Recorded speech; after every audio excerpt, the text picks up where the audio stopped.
आतापर्यंत झाला नाही, इथून पुढं पण नाही होणार. त्यांना त्यांची बाजू दाखवायची फक्त.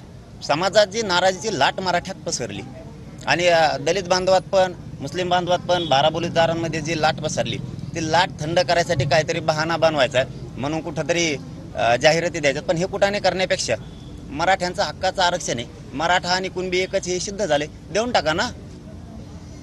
बीडमध्ये प्रचंड जातीवादाचं तुम्ही बघितलंय, तुम्ही स्वतः आवाहन केलं होतं. परत एकदा काय आवाहन कराल दोन्ही समाजाला, कारण विनाकारण वातावरण खराब होतं. आता थंड झालंय, परंतु दोन्ही समाजाला आव्हान आहे की आपण शांत राहा, कारण आपल्याला कायदा सुव्यवस्था बिघडू द्यायची नाहीये. सांगितल्याबरोबर समाज आधी शांत होता, आता पण दादा शांत आहे. पण हे जातीवाद मान्य आपल्याला पण नाही, म्हणून आपण 22-23 दिवसापूर्वी आपण आव्हान केलेलं की शांत राहा म्हणून, आणि 100% शांत राहतील. त्यांच्या बाजूने सुद्धा आव्हान होणं खूप गरजेचं आहे. करतील की नाही बघू. बीडमध्येच काय होतं, कारण काय, कारण समोरची पार्टी आरोप करते तुम्ही भाषण देताना काही जातीवादी उल्लेख केले, त्यामुळे सगळं पेटवतो. मी आतापर्यंत बोललो नाही, जातीविषयी एक शब्दही बोललो नाही. प्रामाणिकपणानं तुमच्या समोर मी माझी बाजू हमेशा मांडलेली. मी जातीला खालच्या ग्राउंड लेवलच्या कुठल्याही ओबीसी बांधवाला कधी दुखवलेलं नाही, दुखवणार सुद्धा. नेते ही विरोध करतात म्हणून त्यांना मी विरोध करतोय फक्त, कारण नेता हा कोणाचाच नसतो, त्यांना विरोध करतो. परंतु आपल्याला गावखेड्यात राहायचं, ओबीसी बांधवाचं मराठा बांधवाचं आपलं रोजचं एक ताट आहे, आपल्याला एकमेकात राहायला लागतंय.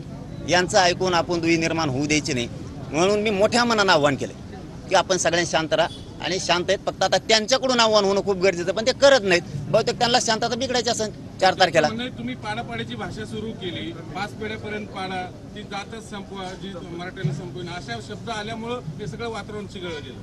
पाडा तर कुणीही म्हणतं, ते बी म्हणतात एकमेकाला पाडा. मग ती काय जातीवाद असतो का? तेही त्यांच्या विरोधी उमेदवाराला एकमेकाला म्हणतातच ना पाडा. मग काय थोडा जातीवाद येतो? मी बोललो नाही, मी बोललोच नाही, मी नावच नाही सांगितलं दादा. नाही, मी का निवडणुकीतच नाही, रिझल्ट सांगतो म्हणल्यावर तुम्हाला वाढायला लागले तुम्ही त्याच्यात. बीड आणि जालन्याचे रिझल्ट काय असेल की जर दोन्ही ठिकाणी तुम्ही सांगाल ते लोकांनी ऐकलंय? नाही, पूर्ण महाराष्ट्रातच मराठा एकतर्फी आहे, परंतु कोण निवडून येईन हे सांगायला मी निवडणुकीत नाही, माझा समाज नाही. मी नाव घेतलंच नाही ना पर्सनल की याला पाडा. तसं म्हणलं असतं तर मग आमची प्रतिष्ठा पणाला लागली असती. जनतेला अधिकार आहे, अभिव्यक्ती स्वातंत्र्य आहे, फक्त त्यांना एवढंच सांगितलंय पाडा, पण मताची ताकद दिसली पाहिजे. मग आता मी सांगितलं नाही यालाच पाडा, आमची प्रतिष्ठा असण्याचे प्रश्न नाही.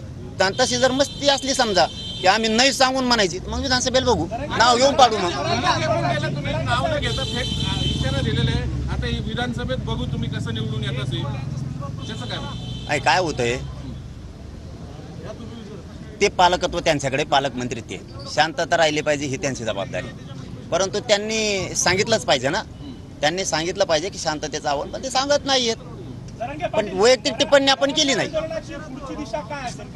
4 तारखेपासून म्हणजे 4 जून पासून मराठा आरक्षणासाठी आमरण उपोषण, सगळ्या स्वारीची अंमलबजावणी आणि मराठा आणि कुणबी एकच हा कायदा पारित होण्यासाठी. ते जर सगळ्या स्वारीची अंमलबजावणी दिली नाही आणि मराठा आणि कुणबी एकच आहे,